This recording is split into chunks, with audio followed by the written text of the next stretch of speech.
good, my beautiful folks of YouTube? I'm so glad that y'all can make it back to my channel. If you're new here, hey, my name is Mickey, your neighborhood dabbler, and today we're gonna be doing a little 1-2. I don't know about y'all, but I really love a good pasta dish. Like, I feel like you can't go wrong with pasta. It's so versatile. You could add any type of meat, or you could do it meatless. I just love a good pasta. I have been in like a real pasta mood recently, just because like I know it's gonna fill me up. Like, okay, I'm gonna eat this at 6 p.m. and by 9 p.m. I'm ready to get in bed because I'm full. You know what I'm saying? I know a lot of people do stuffed shells differently. I've seen people do like ground beef in them, ground turkey, things like that, but I don't like ground meat. Y'all know I gotta get my protein intake, okay? Your girl I'm trying to get right, okay? Sometimes right around the corner. It's May. Next thing you know it, it'll be July, all right? We have to get right for beach. Ladies, gentlemen, theys, thems, we have to get right for beach. So today, I'm going to be doing a really simple but very delightful recipe for stuffed shells. This recipe is pretty simple. It's pretty straight to the point, but the taste is out of this world. You cannot go wrong with this recipe. I feel like it's pretty much foolproof. You can use any type of pasta, honestly. You don't have to do shells. If you don't like a stuffed shell, that's okay. Use some fettuccine, use angel hair, use small shells. It don't matter. It's whatever you want to do in your kitchen, Bookie. I make a small dish usually, and I always get like chastised because I don't make enough. Before we go any further, y'all already know what I'm about to ask you to do. I need y'all to like this video right now. Stop. Wait. Go like the video. Thank you. And also on top of that, I also need you to subscribe to my channel. I'm waiting. You finished? Okay. Lastly, but certainly not least, you can do it now. You can do it when the video's over. At any point, I need y'all to go comment under this video. Tell me what you liked about it. Tell me what could have been done better. Tell me what you feel like the channel needs. Tell me what you want to see on the channel. Anything. Let me know a little something, okay? Let me know a little something. Help me help you. And also for the folks that are either new here or the folks that have already been here for a little while, make sure y'all are following me on Instagram. And also make sure you go follow me on TikTok, which is literally the same as my Instagram. I think all of my handles are the same. But I'm going to keep putting it right here.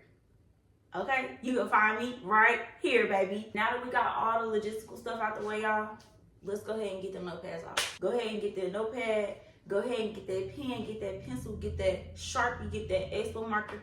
Get everything that you need so that you can take notes and you can have this recipe for later. Okay?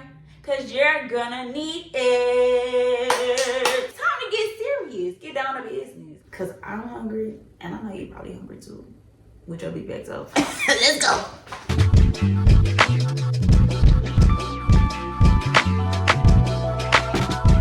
Alright, so we're gonna start with our pasta. You just cook it like regular pasta. I season my water with some sea salt, olive oil, and I let it get to a boil before I add in my pasta, of course. So we'll come back and check on it in a minute. While I was waiting, I went ahead and I minced, or not really minced, but just cut up my chicken. I wanted like little smaller pieces, like cubed almost. So then I went in with some black pepper, chili powder, onion powder, some sea salt, and a little bit of ground thyme. And then I added some oil so that it could aid in like spreading the seasonings while I toss them and get them all saturated. So I skipped a step and I forgot to record me actually putting the pasta in, but I mean I think y'all already know how to cook pasta by now, maybe. If not, let me know in the comments and I'll make a video about it. So I let the pasta sit for a few minutes, let it get good and cooked al dente. And then I proceeded to heat up some butter and prepare my pan so that I could cook my chicken. I'm doing a pretty heavy saute because I want my chicken to cook thoroughly, and then I also want my meat a little brown. I don't know, it just tastes a little better when it's a extra brown, you know what I'm saying? You know what I'm saying. So now my pasta is done, and I can tell that it's done because if I stick a fork in it, it'll really just go through easily. Depending on the type of pasta, you can also tell that it's done if you can see the noodles and they're not floating in as much water. If you do the same test with the fork, you should be able to tell if it needs to cook more or if they're all ready. So while I'm working on my chicken, I'm going to start cutting and preparing things for my sauce. I started by mincing some garlic.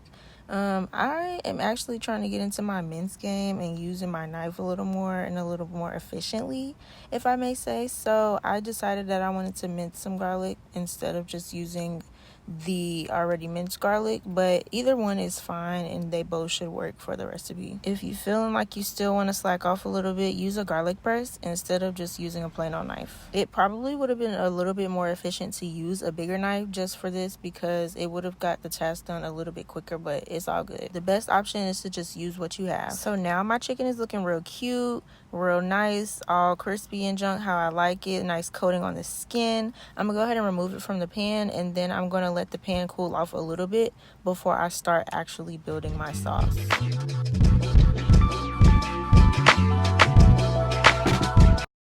So to create my sauce, I'm going to leave this pan at a 2 heat, no more, no less. I'm not going to add any more oil or butter just because there's already enough in the pan and I don't want it to start to create a separation in my sauce. I'm going to add that garlic that I minced, and then I'm going to also add some julienne cut sun-dried tomatoes. I sauteed them for about 5 minutes so that my garlic can get fragrant and so that my sun-dried tomatoes could heat up before I added my heavy whipping cream. I initially measured out a cup of heavy whipping cream alternative just so that I could gauge how much I would be using, but I could quickly tell that that was not going to be enough, so I just went ahead and I used the whole box. And then as it was starting to heat up a little, I went in with some Italian seasoning and whisked it in.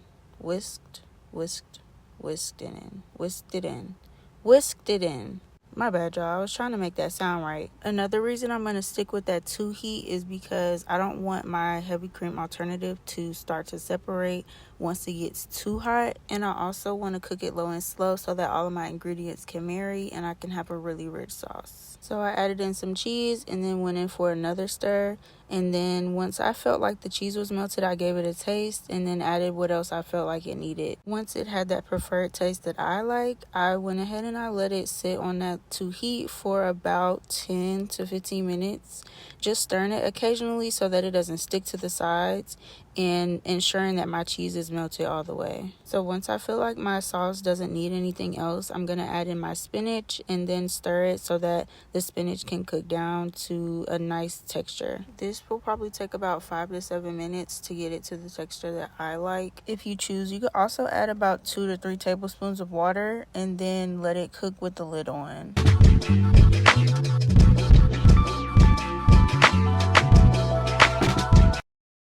Okay, so here we get to the fun part.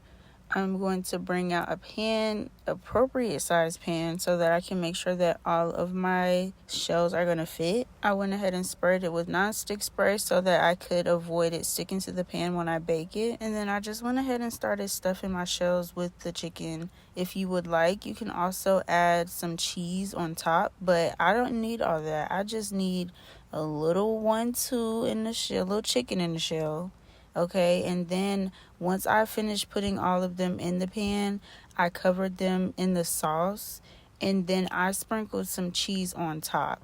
I could have added other toppings like some parsley if I really wanted to be cute and some more cheese, different types of cheese, but I'm not gonna lie, I just kept it real simple. I think y'all really get the gist of what I was trying to do. As you can see, it is kind of tedious to get those chickens in those shells, you know. So take your time, don't rush, and then make sure that it's to your liking. Like, don't do it just how I do it, do how you think is best. So my shells are loaded. I have my sauce. I'm just going to pour it over top like so, and make sure that it gets on and maybe a little bit inside of each of my shells. I could have made more. Like, I think the more the merrier with this sauce, just because you do want it to be all over the place. Like, you want it to be over saucy versus under saucy. I baked this in the oven for about 10 minutes, maybe closer to 15, on just a 350 or 325. Nothing too crazy. I just wanted it to get a nice little crisp, and I wanted my cheese to also melt on top. I can honestly say that this is probably one of my comfort meals. Like, it just feels like and tastes like I'm eating a hug. I think that all the ingredients and components marry together pretty well, and I would give this overall an 8 out of 10. I think I could have definitely used a little bit more sauce to go around, and then maybe some more cheese to give it a nice crisp on top. If you made this before, drop a comment and let me know how you did it. If you like this video, make sure you give it a like and also subscribe to my channel. And until next time, party people, see ya!